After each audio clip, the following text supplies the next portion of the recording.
All right. Good morning. This morning, I've got Christie Ennis with me.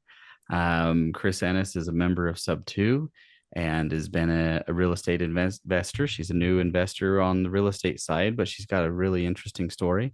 I appreciate I appreciate you joining me this morning and welcoming you to the show today. Well, thank you for having me. This is going to be fun. Awesome. Yes. All right, Chris. Let's start with your professional career, right? So I talked with you before, and you have a very diverse career, right, over the many years. So let's kind of talk through some of those careers that you've had, and kind of give us an idea of your background professionally. Sure.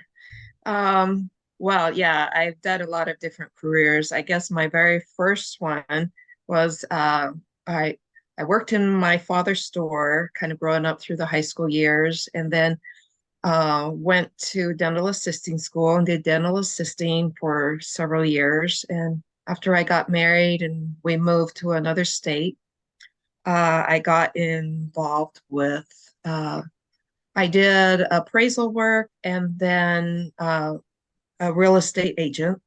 I was worked in the real estate market for several years, and that was enjoyable. I enjoyed the real estate, learning about the properties and working with the different people.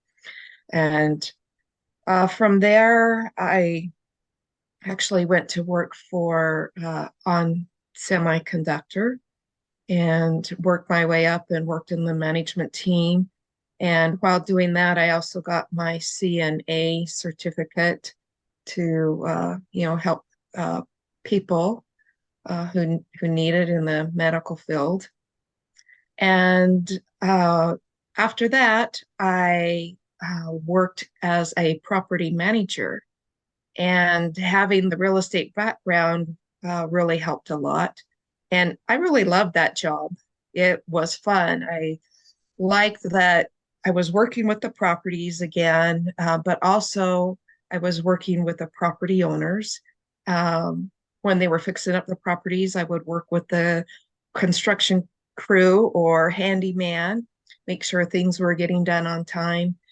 And then working with tenants, also having to follow up, make sure that they're keeping the property clean, and if it's a non-smoking property, that they're not smoking or not putting pets in there when they're not supposed to.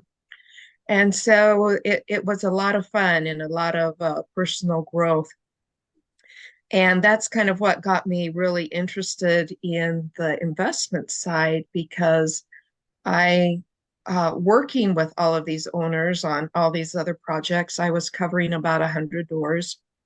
And I just saw, wow, the doing the math, the property owners, they're really making a lot of money here, but I'm taking care of everything for them.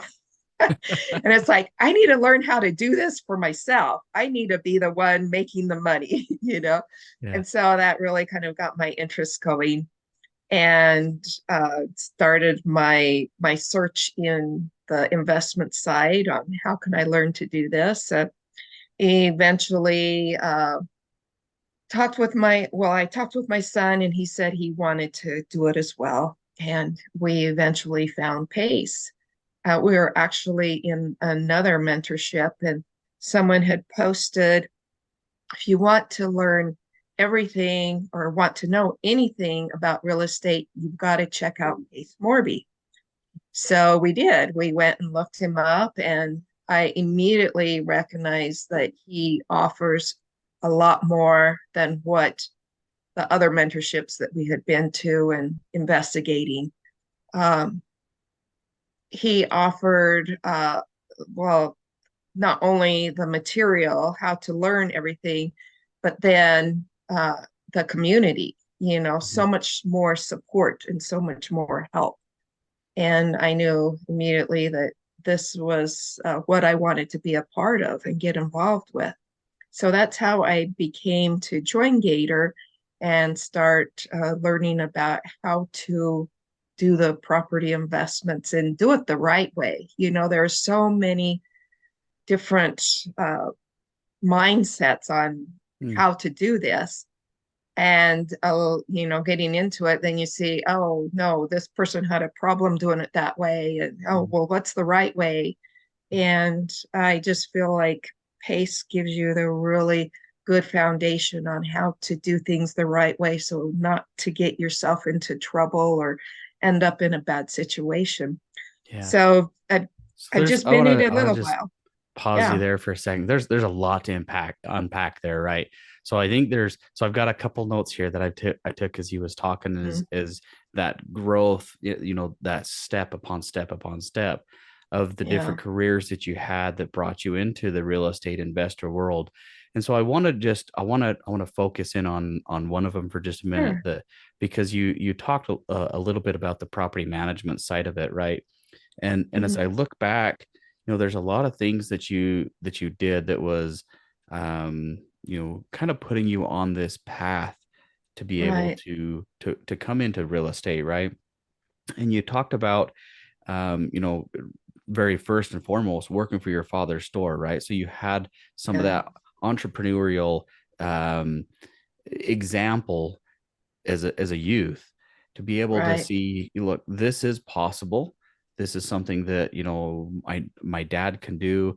Other people are doing this, and being surrounded by those individuals, right? So that kind of helped bring your mindset into, hey, I can do anything that I Right. really want to do, right? And so that has to be a powerful example to kind of help set the foundation for you, and your future careers. And I find it kind of unique that you also have this paralleling career that is in medical and dental as well. And so Mm. being able to work with people, right? And then being able to get into the property management, again, working with people. So to me, it looks like you have a lot of focus and a lot of care to be able to help other people, and kind of driving you into those types of pieces, right? So is that, am I reading that right? Is that? Oh, absolutely. When I worked with the semiconductor, the one thing I hated is, you're in the buddy suit, you're in the clean room, you can't talk to anybody. It's very sterile, and it's very hard to make connections and connect with people. And so working in these other fields where you're actually, yeah, allowed to talk with Yeah. people and connect with people, I found I really missed that, and I wanted to be in a career or profession where I could work with people and help people, and um, just make those connections and relationships. So yeah, Yeah. you're absolutely right. Yeah, so that's right. That's so cool, right? So to be able to be working with other people, and on the property management side is you get that opportunity to work with a diverse amount of people, right? And then Oh, investing, that's a great talent to have, because we have to be able to work with people of all walks of life, right? Whether they're yeah, from all over the country, all over the world, all sorts of different backgrounds. But to be able to work with contractors, work with property owners, and work with tenants, you've got this triangle of of individuals, and each one of them kind of have a different mindset, right? So yes, tenants are, a lot of times they're focused on just a place to live, right? And then you've got contractors, it's like they're just focused on something to work on. And then you've got the investor that's like, I'm going to help kind of invest a little bit, put myself out there, put some money on the line, put my time and my energy on the line, have some risk, but I'm going to be able to do it in a way that makes me some money. And so you get to work with this whole group, right? And you're kind of the yeah, glue that's holding all of those people together. And again, I think that just kind of speaks to your character, your personality, and the things that you enjoy. Being able to be part of that property management and making those connections, right? So I think that's a really powerful background to have. And I don't want to glaze over it real quickly. I want to bring some attention to that. It's like, this is a really powerful skill that you have, and background that you've got that can help you succeed in the real estate. world. And so I think that's amazing. So you're managing 100 doors, you're working Yeah. with tenants.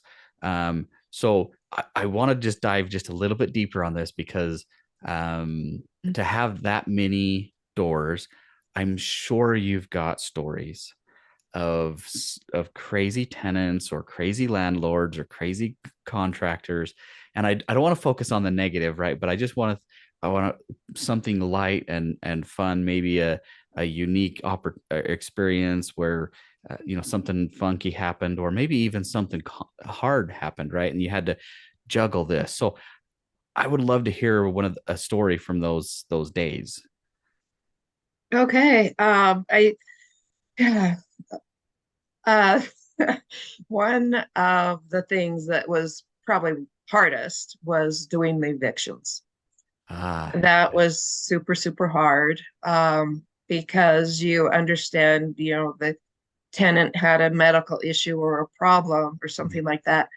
But I worked for the property owner, and so you have to enforce the rules, and they sign the contract, and you just have to be able to be empathetic with the tenant, but still be an authoritarian figure that, hey, you signed the contract, these are the rules, we have to follow them.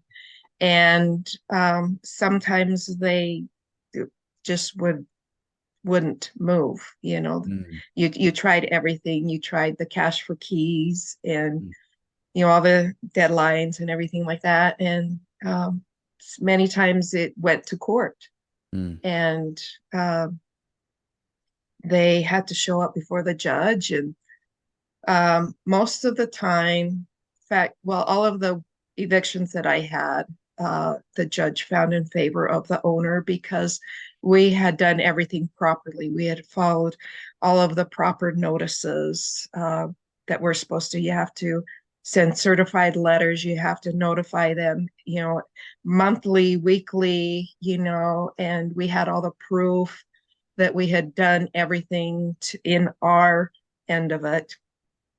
So, uh, yeah, that was one of the harder things. One of yeah. the funner things. I'm sorry, what? No, I was just gonna say I can see that again just with your personality, right? Why that would be hard is you love people and you love to be around the people, and then to see somebody in a hardship, right? It's like, hey, this is happening to them, and like at the end of the day, we have to be that authority and be able Yeah, to work through this, and let them, they have to pay for their consequence. It's the consequence of their mistake, right, right?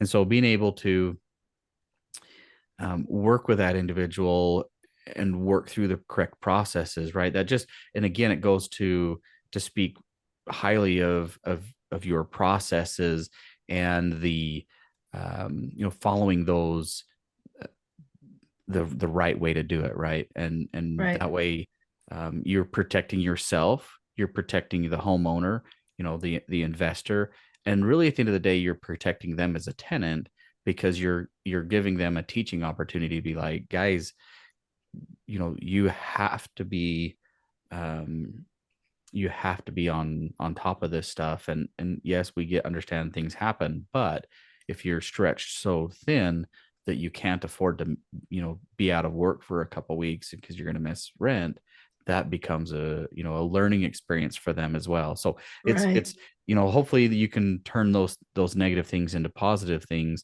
And so with that, let's talk about some positive things, some exciting things that you worked through. Um, well, it was always really nice when you're able to rehab a property, working with the contractors. And again, you got your timelines, the investor, they want things fixed. They need to get a tenant in there as soon as possible so Yeah. that they can start, you know, receiving the rent, Yep. earning the income. So you're on a timeline. So just being able to connect with the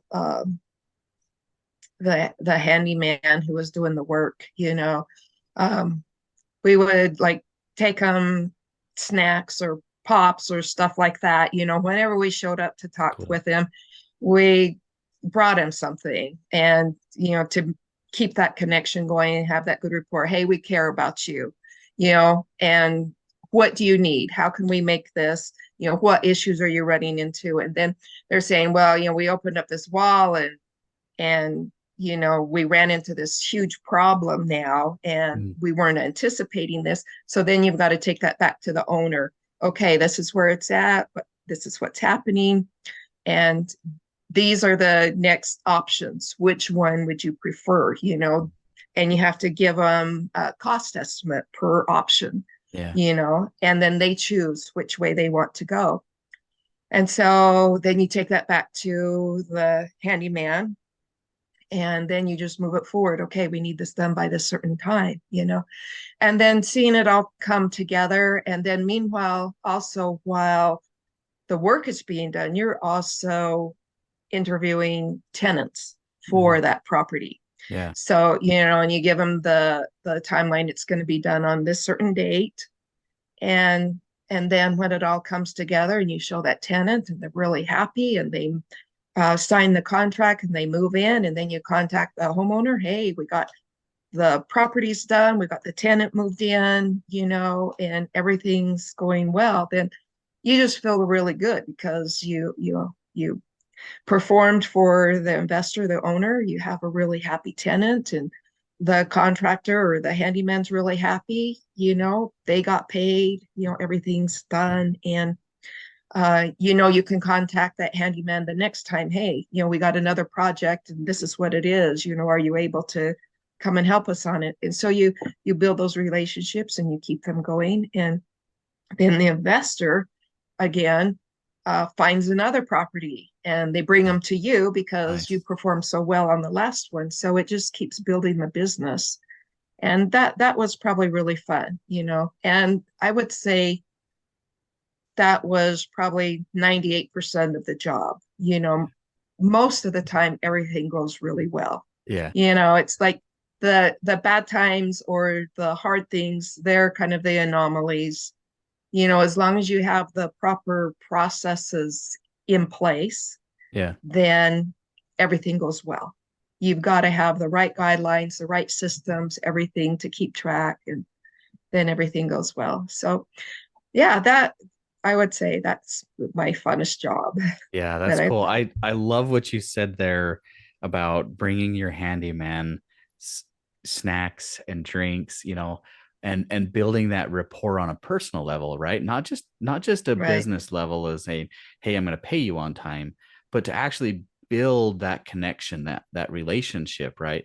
That that just shows them that that you really care about them and their right, personal well-being, more than just, hey, I'm going to provide for your family because we're going to give you work, but to actually right, give them something above and beyond, those extra little tidbits.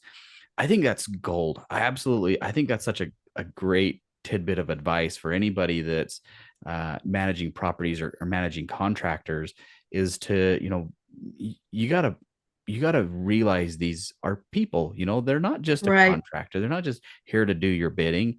They're not here to just do what you're telling them to do. They're, they have families, they got needs, they got things as well. And so right, to be able to be connecting with them on building that rapport, I think that's just as powerful, right? And then again, it just shows that you said, I love what you said at the end, is your investors, they're coming to you with more properties, right? Because they absolutely understand your processes, and you're doing a great job for them. Even if the project has to run a little bit long, doesn't mean that they're just going to be like all mad and just throw their hands up. It's like, yeah, they're frustrated maybe to get the property moving, but at the end of the day, they're still bringing you more properties, right? right, So that's such a powerful piece of advice, is we really have to, in our investing and in our relationships, we have to realize that it's not just in it for us, and right, having that go giving, and having that um you know that realization that people want to be liked, people want to be loved, and we need Right. to You do care this. about So them. exactly, you care about them. And so very well said. I'm glad we dug Yeah. into that because like I say, Yeah. I knew there was going to be some gold in there. Like I say, that's such great advice. Thank you for sharing that. Yeah. One thing that I would say, just one last comment, is communication is key. You know, Yes. keeping letting the property owner know what's going on, letting the handyman know what we need, that communication. If that fails, then the project fails, everything fails. So you've got to have that good communication, and then yes, of course, be human. We bought the handyman lunches many times, and things like that. So Yeah. yeah, it goes a long ways. What did you know, and talking about that, on your communication, what did you find was the easiest or maybe the most effective communication? Was it just picking up the phone and having a conversation with them, or did it depend on the individual? What was really the best way to make sure that you're having that communication, and what kept you, sometimes I get so overwhelmed with stuff, and it's easy to forget to Mm. reach out to people, right? And so, was there a system that you used, or are you just naturally really gifted at being able to follow through with that stuff? What did you use? Yeah, I wouldn't say I'm just naturally gifted, but so it depended a lot on the property owner, the investor. Some of them were out of state, some of them were really busy with their full-time jobs. So typically, you just did the three. You called them. If they didn't answer, you text them, and then you followed up with email. Mm, okay. So that's typically what you would do is you would do all three, and it depends on when I would do it would depend on the urgency of the item. If the handyman's waiting right then, and we have an emergency, if it's going to hold us up another 3 days, I would try to get a hold of that owner right away. I'd do it then. Yeah. Other things wait. I do it right then. But if it was something that wasn't urgent, typically I would make sure I would uh, stop, like the last hour of my day. I would leave for catch up with all the Mm, owners. okay. Throughout the day, I kept a notebook with me at all times, and I would write down the owner's name, things that needed to be addressed. And if it wasn't an emergency, then at the end of the day, I just went back through my notebook and I just sat there and contacted all the owners, either called them, texted them, emailed them. And typically we had a really good system in our property management company where the texting actually was in their system, and then you could email it Oh, cool. also. So it was a very, very nice system that you could send out both the text and the email in one shot. So it was really good because even when you talk to them on the phone, the owner of the business, they also wanted us to follow up with email, because sometimes you're talking to the owner and they're like, yeah, yeah, that's right. Okay, that's good. But they're busy, Yeah. they may say something and then at the end of the day, like, oh, what did we cover? What exactly was it? Yeah. And so we always followed up with email, exactly what we covered and what they wanted done. And we'd always say, if there are any changes, please let us know right away. And so they were confident that they talked to us on the phone, but then they also got the follow-up email confirming everything that we talked about. And every once in a while, they would call us back and say, oh, I know I said to do Hmm. this, but after thinking about it, I actually want to change and do something else. And so having that reminder of that email in front of them um, was really good. It just helped that communication stay really solid. Yeah, I think that's amazing advice, right? I don't know how many times we have conversations with people that we can go through a whole bunch of information, right? And it's really easy as humans to pick out very specific things that we remember, Yeah. but we can't remember it all. Our brains are, they just can't handle it. They can't hold all that information, right? And so by following up with an email, a written document that they can read 2 or 3 or 4 times, whatever they need to do. And then it also allows them to be able to say, oh, wait, I thought we meant this, but they Yes. interpreted it this way. Right. And Yes. so that's absolutely, I think that's gold. I mean, that's absolutely amazing advice, right? Anytime you're having conversations with an individual, not only did you just have that conversation, but follow it up with some sort of written Yes. message, right? Could be a text message, could be an email, because then it's like, hey, I just wanted to highlight the things that we talked about, A, B, C, D, right? And if they come back and say, oh, hey, this item was wrong, then you're both in the clear. That communication is accurate, it's clear, it's concise, right? So that's amazing advice. Thank you for sharing that. That's Sure. I love that. I love Yeah. that. So awesome. I really would like to move into now. You've got a lot of experience here, and it's obvious that that's going to be able to help you in your next step, right? So our next step, you was starting to get into your real estate journey today, and joining some mentorships, joining the Subto mentorship with Pace Morby right now, and working through that. And so let's talk through what you're working on now. What are the things, I know you're in these mentorships, but what are those things that you're doing? What are those things that you're learning? You've learned a lot over the years. And so what is your next step? Where are you going now? I really would like to build a portfolio of buy and hold properties, have a portfolio of rental properties. That's probably my main focus of what I want to do.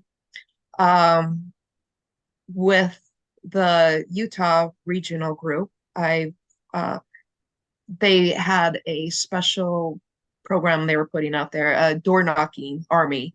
Hmm. And so I decided to join that just to get some experience on talking to investors. And another thing that I found very enticing with the real estate investment side, and that I really didn't realize it until getting into Pace's method, is you have an opportunity to help people who are in distress or Hmm. people who have a specific or special need.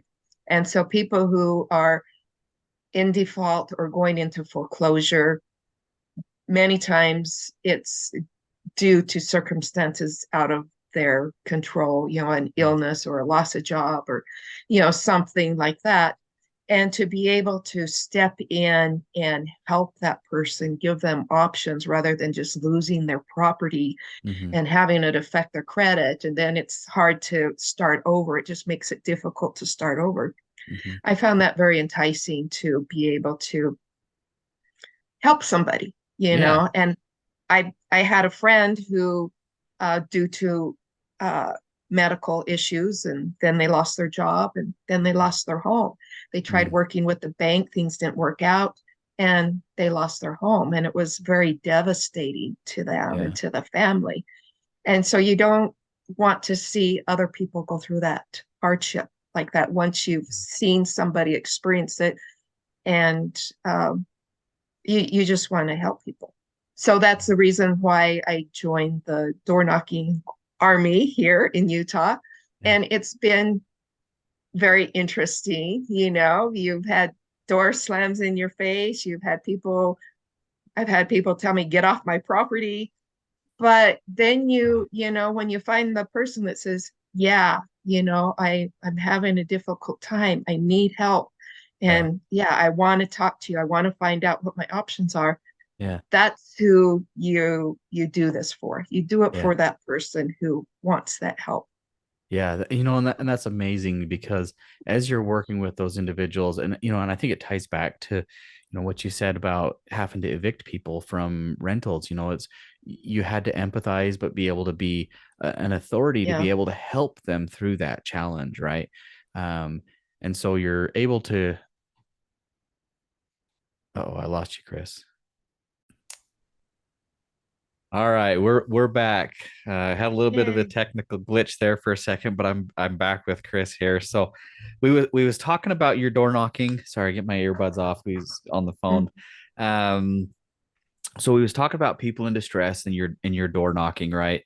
And I think the point I was trying to make here was that, it kind of comes back to your experience with the evictions that you did, and being able to you know to see those individuals, and on a personal level with your friend that went through a similar situation, and being able to be that authority and being able to like help them be empathetic of their situation, but then being able to help them work through that, right? So Yes. we know, being in Subto, that there are several ways that you can help stop a foreclosure, and either help them stay in the home, or at the end of the day, if they're not going to be able to stay in the home, whether it's financially or whatever the situation is, that you're able to give them options to be able to help them keep from having to have take that hit on their credit.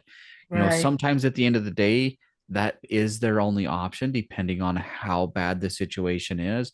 But like say, people being able to give individuals that option, right? That ability to be able to Right. have options and not just let it go to the bank, And so I think that's amazing that, that you have that compassion and that, that heart to be able to help people, right? And in the process, there's going to be opportunities where, as you walk through the situation with the individual, that the realization is they're going to have to sell the home. Yeah. And walking through that, then being able to help them with that transition as well, and that's really where uh, the the ability to have the education and have the training Right. and have the network is going to be key to be able to make sure um, that can be completed in a way that is benefit to them, but then if it's able to help you, or somebody in your network to be able to acquire that home so that it doesn't go to the bank, it doesn't go into bankruptcy, it's a win-win-win, right? So Right. the bank doesn't have to foreclose on the property and then have to try to do a short sale or resell it, and so it's a pain in the butt for the bank to have to go through all this. It's absolutely devastating to the homeowner. um, Right. and so being able to help fix that, so you're fixing the issue with the bank, you're fixing the issue with the homeowner, and at the end of the day, if it can benefit you as an investor and pay you for your knowledge, then that's win-win-win, right? So that's one of the cool Right. strategies, that I think, and a lot of people, you're coming at it at a different approach. And you had made the comment that people were sometimes just slamming the doors or telling you to get off their property, right? A lot of times, um, in the industry, door knockers and wholesalers are taught that those are the properties you want because they are in distress and you can get a really good deal on them. So you need to be aggressive and go and get those deals. And in Subto, we take a different approach at it, right? We're like, Right. these are people. At the end of the day, they're going through a hard time, and we need to be a support and an authority to be able to help them through the challenging time. Um, you know, we want to be helping people, and so I think that's amazing, and it just kind of speaks to your personality and who you are, of wanting to be able to help and Yeah. do something in a positive contribution to those around you. So I think that's amazing. I really do. So with the door knocking, what else are you working on? So so you're doing a little bit of door knocking, get a little bit of the pre foreclosure stuff, but is there something else that you're working on Yeah. right now? I'm really trying to get all my systems into place right now, and do lead generating items. Um, and that's kind of where I need help. I need more help on putting my systems in place and being able to do that lead generating. Yeah. Um, and then basically just getting out and taking action and calling the owners and making offers and all of that stuff. So that's kind of where I'm at. Just it's still I still feel like I'm in the learning process, but I want to take action. I want to Yeah. get moving. No, and I think that's a really, it can be an awkward position to be in at times, right? Because you may not know all of the steps to take, but you're going to take a little bit of action, right? And sometimes I hear the term messy action, right? So Yeah, you're going to make some mistakes along the way. You're going to start down a path with putting these systems in place, and then you're going to be like, oh no, we got to change this one a little bit. But being yeah, able to take that action, right? It's a lot of people, especially when I've talked with them into real estate, they do not do anything. They're in the constant education, right? And right. there's a lot of terms for it, but the one that I always look at it is like analysis paralysis, right? You're trying to Yes, learn and you're just trying to like, what's my next step? I don't know. There's so many different steps, right? And so being able to take action, and so being able to find an individual that can help you with this, and I think that's amazing where you've been able to work with the local groups to be able to to figure out what they're doing so that you can yeah, kind of either emulate or build your own or whatever, to build those systems, and being able to go back to even when you was doing the property management, looking at some right, of those systems. That's where I think that you have such a unique background that's going to help you through that. right. A lot of people are just, they may just stop. It's like, nope, I can't figure it out. I'm not going to do it. I'm just going to move on. Yeah, And, or I'm going to do nothing. I'm going to do something completely different, or I'm going to do nothing. And so that's really a challenging point sometimes to be able to push through that, right? And so that's where I see yes, a lot of investors get kind of hung up. And so being able to push through that is super powerful. So getting your systems into place, working on the lead generation. So are you looking at wanting to partner with somebody, or are you looking at trying to just build it on your own? What's kind of your focus or your thought moving forward into that path? probably I wouldn't mind partnering on like the first few deals, Mhm. but then I would like to build my own business, Yeah. have my own business. Like I said, my son's interested in doing the real estate investing as well. So would like to start building it and then have him come aboard and have us be a partnership together. But Yeah. I imagine down the road, even I'm going to run into projects or things that might not be the best fit for me. It might be a Mm. better fit for somebody else. So then I could partner on that with them. So it's not like one or the other. I I see. see a mix of both. I Yeah. can be doing my own things and partnering with others on other projects, or maybe something's a little bit costs a little bit more than what I want to invest, but I can get a partner. We can go in it together. Yeah. So I look at it being a mix down the road. Yeah. So wherever that opportunity presents itself, right? Excuse me. Yeah. But being able to both partner, working with other people, because again, it sounds like you like to work with people. You enjoy that connection, right?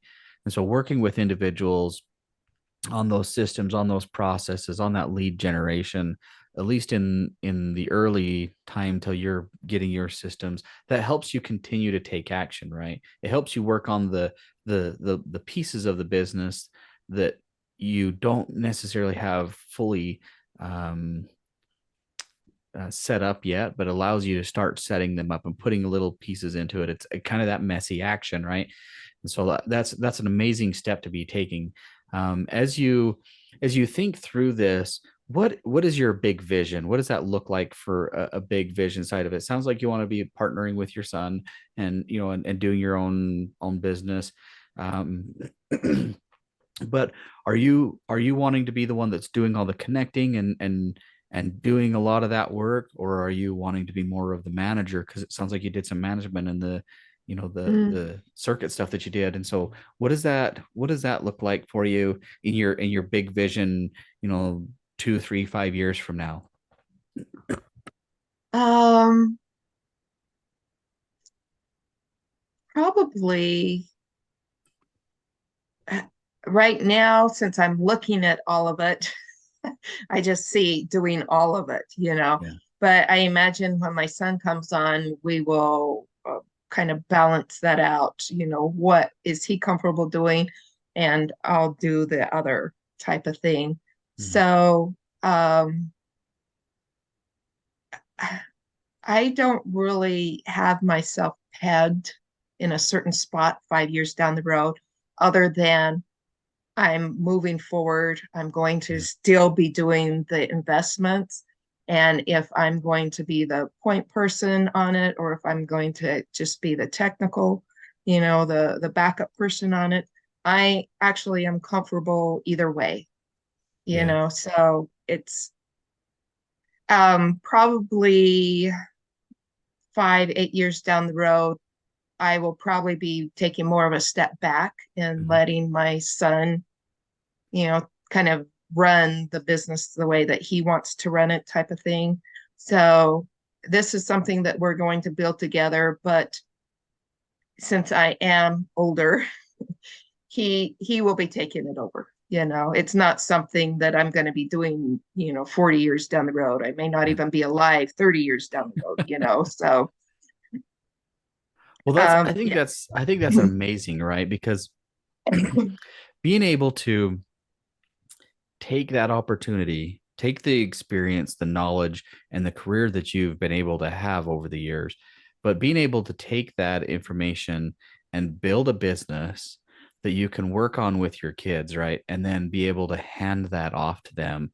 It's that building that generational wealth, because then if you can kind of help lay that foundation and bring him into it, hand him the keys to the kingdom, how much better off is his kids going to be, your grandkids going to be, right? Right. And the next generation and the next generation and the next generation. So I think that's it's a powerful motivation, right? That at the root of it, that feels like a lot of a big part of your why you want to build your business, right? And so it's kind of finding that motivation and being able to work through it. So I think that's super powerful, and I think that's very exciting to be able to do that. And I wish you all the best, and I hope to be able to be Mm. watching that path and being able to help you along the way, because I know, like I say, just talking with you, you have that energy, you have that fire to be able to build that out. So I think that's amazing,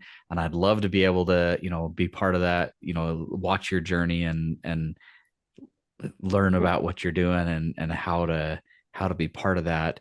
And Well, be able to thank talk to you. you I again. appreciate that. I Yeah. So appreciate it's that. Thank you. absolutely, I think it's super exciting, right? And I think this is part of that, as being able to get your story out there and be able to, like I say, hopefully somebody that's watching this will be able to, like, hey, you know what? I think I would like to be able to help her with some of these systems, and kind of Mm. show her what I'm doing. And so hopefully that, if there's somebody out there, audience, if you're out Yeah. there and you want to talk in with Chris, make sure you reach out, and we'll put that information in there. But before we close that out, before we close out our interview today, I just wanted to I want to ask you, looking over your time as an investor, it sounds like you've done a lot of learning, a lot of education, a lot of research, right? Is there is there something specific that you've used that you find? I mean, obviously you're in Subto, so there's a lot of value there. But is there like a book or a podcast, or just an article that you've read somewhere over the years that you feel has been extremely valuable in your career? Well, when I started the door knocking, I followed Alexis Morgan's door knocking training. That was very helpful. Cool. It put a lot of things into perspective. She walked through the steps, the stages that the homeowner goes through, like anger, grief, sadness, then, the realization that they need help. And so she kind of walks through uh, the homeowners, what what they go through, and that helps you understand when you knock on that door, the reaction that you get. You can say, okay, they're at this stage, they're not Mm. ready to talk yet. And so that helped a lot. And then she just gives really good uh, information on, how to approach the door, how to be friendly, and watching your tone of voice, your body language, how you stand. All of that sends a message to the person that opens the door, Yeah. if you're confrontational or if you're friendly. Mm. And so I would recommend everybody to go watch her door knocking training. I found it very valuable. And I think it also bleeds over into, any relationship when you're talking to somebody, that just recognizing the different reactions that people give you can help you say, they're at this stage, or, Yeah. and then being able to realize that sometimes it may be you who needs to change your tone or your Yeah. reaction, or your processes. That if you're always getting a negative reaction whenever you talk to people, it may be you need, I need to change how I need to change my tone of voice, and so it will help you grow personally as well. I I just think there is just so much information in Pace's Yeah. uh, all of his, not just the written information he has, but then also all of the Zooms and all Yeah. of the community that offers their input, their help. You have people talking about mindset, how to change your mind, how you think and how you feel, and in that way it will change your approach to people, and that changes how they react to you and how much they're willing to talk to you. So it's been a big help, not only professionally but personally, a lot of personal growth. So That's awesome. Yeah, I appreciate that, and I've watched a little bit of Alexis's stuff. So I'll make sure um, to put her contact information and link to her page in the show notes. Alexis is also a Subto student. She's also in Gator. She's extremely active. She's been a go giver, and really being an example to show kind of her journey, right? And some of her journey's been messy, and that's mhm. okay. And she's been willing to share that. So I think that's great that you've got somebody that's close knit within the community that you can emulate and kind of learn from. And I think that's the whole thing about this whole thing, right? The whole Yes, community and as investors, being able to work with each other, because again, when the tide rises, all ships rise. And if you have a hole in your ship, you're not going to rise. And if in that hole is your negativity or your unwillingness to work with others. And so I think as long as we have that willingness to work with everybody and support and help each other, I think that's amazing, right? And so, and I know, like, just the conversations that we've had already, Chris, like, say, it's already helped me, just kind of with my mindset, and I appreciate that. And so I think if others want to come out and talk with you and learn more, about you, and be able to connect with you, what's the best way for people to be able to reach out to you, to talk to you, and maybe connect with you if they want to be able to work with you? probably the best way right now is just to send me a message on Discord, and then we can exchange emails or texts, or whatever, that way to get going. Okay. But that would probably be the easiest way at this point, is just to connect with me on Discord, and then we can uh, take it from there. Awesome. Cool. Well, I'll make sure to put your Discord information in the show notes as well. I'll put them maybe somewhere on the screen here. We'll Okay. so if people want to see that as Super. well. Um, but I think that's amazing, Chris. I appreciate your time today. I appreciate you being willing to to take the time on a Sunday to be able to come talk with me and share your journey and share your experience. Like I say, I've got a lot of notes here of just gold, right? And so I'm hoping that other people will be able to take that knowledge and be able to help themselves in their journey as well. And again, I just appreciate you. Any final words for us today? Just don't give up, just uh take each day, start over. If something bad happens, that's okay. You just move on.